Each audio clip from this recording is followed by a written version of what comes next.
नमस्कार, मी संदीप देसाई. बुलेटिनमध्ये आपल्या सगळ्यांचं स्वागत. घेऊयात बातम्यांचा वेगवान आढावा. सलग तिसऱ्या दिवशी मुंबईतील हवेची गुणवत्ता घसरली. हवेचा गुणवत्ता निर्देशांक 150 वर. खोकला, ताप, त्वचेच्या आजारांमध्ये मोठी वाढ. मुंबईमध्ये गेल्या 24 तासात कोरोनाचे 13 नवे रुग्ण. एकूण कोरोना रुग्णांची संख्या पोहोचली 76 वर, तर गेल्या 24 तासात 3 रुग्णांचा मृत्यू झाल्याची माहिती. ठाण्यात कोरोनाचा शिरकाव. JN1च्या व्हेरिएंटचे नवे रुग्ण सापडले. आतापर्यंत ठाण्यामध्ये JN1चे एकूण 5 रुग्ण सापडले.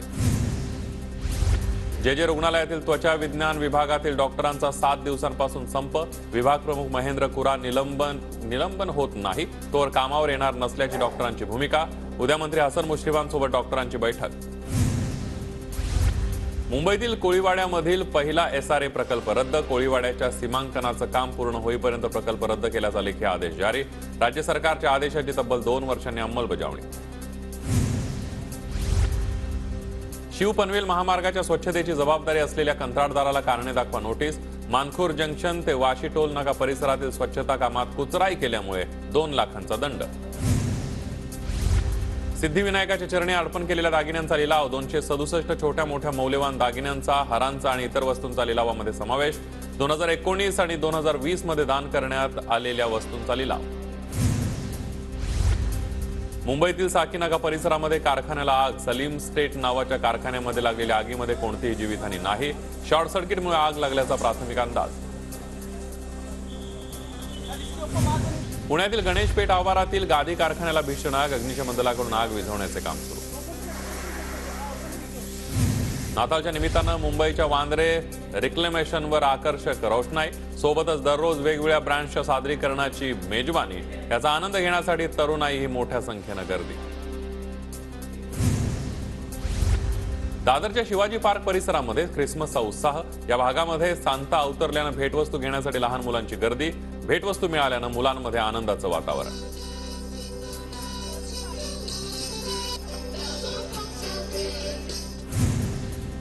ठाण्याच्या उपवनमध्ये युवा सेनेकडून नाताळ सण साजरा. संस्कृती युवा प्रतिष्ठान आणि प्रताप सरनाईक फाउंडेशनच्या वतीनं वंडरलँड ठाणे या अनोख्या फेस्टिवलचं आयोजन. या ठिकाणी 40 फुटी ख्रिसमस ट्री बच्चे कंपनीचं लक्ष वेधतोय. नवी मुंबईमध्ये पोलिसांकडून नाताळ निमित्तानं सांताक्लॉजच्या माध्यमातून जागृती. वाहतुकीचे नियम मोडणाऱ्यांना सांताक्लॉजकडून चॉकलेट देत जनजागृती. त्याचबरोबर वाहतुकीच्या नियमांचं पालन करण्याचं आवाहन. पुण्यातील भीमाशंकर मंदिरामध्ये भाविकांची अलोट गर्दी. प्रशासनाच्या अनागोंदी कारभारामुळे 5 ते 7 किलोमीटर भाविकांचा पायी प्रवास. पर्यटन स्थळांसह देवस्थानासाठी प्रसिद्ध असलेल्या नाशिकमध्ये सध्या पर्यटकांची गर्दी. नाशिकच्या रामकुंड, सीतागुफा, तपोवन, त्र्यंबकेश्वर परिसरामध्ये भाविकांची गर्दी. बारामतीमधील मोरगाव गणपतीच्या दर्शनासाठी भाविकांची गर्दी. नाताळ सुट्ट्यांमुळे पर्यटकांची वर्दळ वाढली. देवस्थान ट्रस्टच्या वतीनं जय्यत तयारी. पुण्याच्या पुरंदरमध्ये उद्या दत्त जयंती सोहळ्यासाठी विविध भागातून दिंड्यांचं प्रस्थान. दत्तनामाच्या जयघोषामध्ये संपूर्ण परिसर दुमदुमला.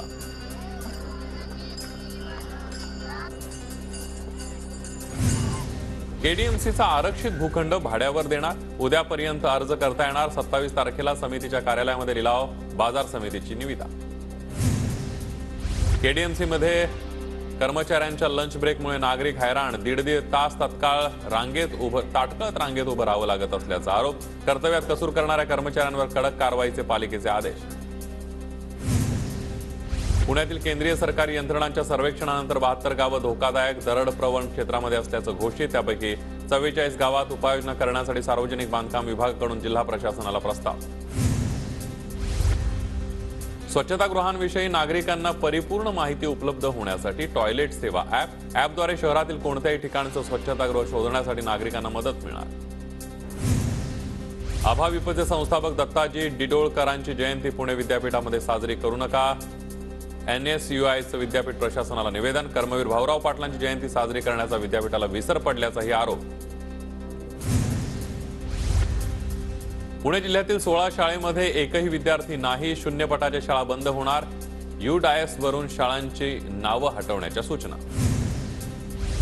PMPL कडून तिकीट तपासणी पथकाकडून कडक कारवाई. दररोज 3 ते 3.5 हजार फुकट्या प्रवाशांवर कारवाई. 1.25 कोटींचा दंड वसूल. पिंपरी चिंचवड प्रादेशिक परिवहन कार्यालयाकडून एप्रिल ते नोव्हेंबर दरम्यान 4,406 वाहनांची तपासणी, पीयूसी नसलेल्या 1,378 वाहन चालकांवर कारवाई, 29 लाखांचा दंड. लासलगाव कृषी उत्पन्न बाजार समितीमध्ये कांद्याच्या बाजारभावामध्ये 60% घसरण, लाल कांद्याचे कमाल बाजारभाव 1,800 रुपयांच्या आत, कांदा उत्पादकांच्या चिंतेत वाढ.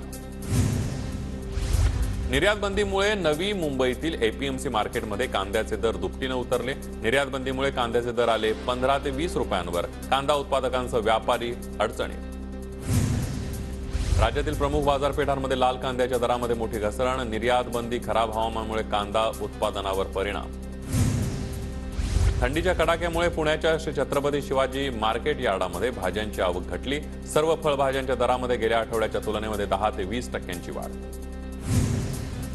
नाशिकमधील बदलत्या हवामानाचा द्राक्ष पाठोपाठ डाळिंब बागांना फटका, हजारो हेक्टरवरील डाळिंबावर तेल्या रोगाचा प्रादुर्भाव, शेतकरी अडचणीत.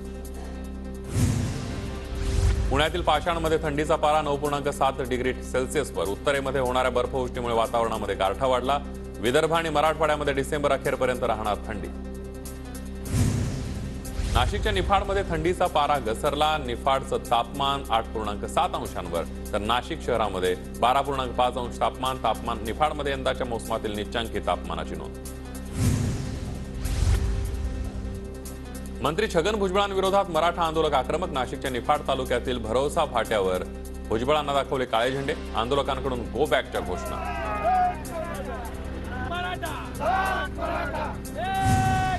ठाकरे गट नवीन वर्षामध्ये अजित पवार गटाला धक्का देणार. अजित पवार यांचे कट्टर समर्थक संजोग वाघेरे जानेवारीच्या पहिल्या आठवड्यात ठाकरे गटात प्रवेश करणार. वाघेरेंनी मातोश्रीवर जाऊन उद्धव ठाकरेंची घेतली भेट.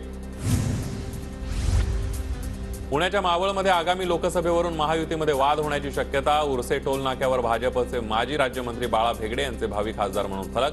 शिवसेनेच्या श्रीरंग बारणेंकडून आधीच मावळ लोकसभेसाठी इच्छा व्यक्त. मंत्री छगन भुजबळांकडून येवल्यातील शिवसृष्टीच्या कामाची पाहणी. विंचूर चौफुलीजवळ 5 कोटी रुपये खर्च करून उभारली जाते शिवसृष्टी. मनसेमध्ये इन्कमिंग सुरू. नवी मुंबईमध्ये मनसे नेते गजानन काळे यांच्या नेतृत्वात अनेक महिलांचा मनसेमध्ये प्रवेश. पुण्याच्या डावेजमध्ये आरक्षणासाठी 1 डिसेंबरपासून सुरू असलेलं उपोषण मागे. जरांगे पाटलांनी आंदोलनाची पुढील दिशा सांगितल्यानंतर साखळी उपोषणाची सांगता. जरांगे पाटलांच्या पाठीशी उभं राहण्याचा निर्धार. उपमुख्यमंत्री अजित पवारांच्या हस्ते 100व्या अखिल भारतीय नाट्य संमेलनाच्या बोधचिन्हाचं अनावरण. 100व्या नाट्य संमेलनामुळे पिंपरी चिंचवड शहराची ओळख सांस्कृतिक नगरी म्हणून होईल, अजित पवार यांनी व्यक्त केला विश्वास. पुण्यामध्ये अटल संस्कृती गौरव पुरस्कार वितरण सोहळा संपन्न. डॉक्टर प्रभा अत्रे आणि डॉक्टर प्रमोद चौधरी यांच्या अटल संस्कृती गौरव पुरस्कार प्रदान. उपमुख्यमंत्री देवेंद्र फडणवीस यांच्या हस्ते पुरस्कार प्रदान. मुंबईमध्ये भाजपकडून अटल महाकुंभ कार्यक्रमाचं आयोजन. मंत्री मंगलप्रभात लोढा आणि मंत्री अतुल सावेंची हजेरी. यावेळेला खासदार हेमा मालिनी यांना अटल पुरस्काराने सन्मानित करण्यात आलं. कोल्हापूर जिल्ह्याच्या राजकारणामध्ये नवीन गट्टी. पोलीस दलाला हस्तांतरित केलेल्या वाहनांच्या सोहळ्यासाठी धनंजय महाडिक आणि हसन मुश्रीफ बनले सारथी. हसन मुश्रीफांची महाडिकांसोबत बुलेट स्वारी. नाशिकमध्ये लोकशाहीर अण्णाभाऊ साठे यांच्या स्मारकाचं लोकार्पण. आमदार सुहास कांदेंच्या वतीनं सावित्रीमाई साठे व सचिन साठे यांच्या प्रमुख उपस्थितीमध्ये सोहळा. कोल्हापूरच्या इचलकरंजीमध्ये कलश यात्रा आणि राम मंदिर अक्षता यात्रेचं भव्य स्वागत. मोठ्या संख्येनं नागरिकांची उपस्थिती. पोलीस गाडीच्या टपावर उभं राहून अक्षय कुमार आणि टायगर श्रॉफ यांची एंट्री. पोलिसांच्या उमंग कार्यक्रमामध्ये दोन्ही अभियंत्यांची एंट्री. व्हिडिओ सध्या सोशल मीडियावर प्रचंड व्हायरल.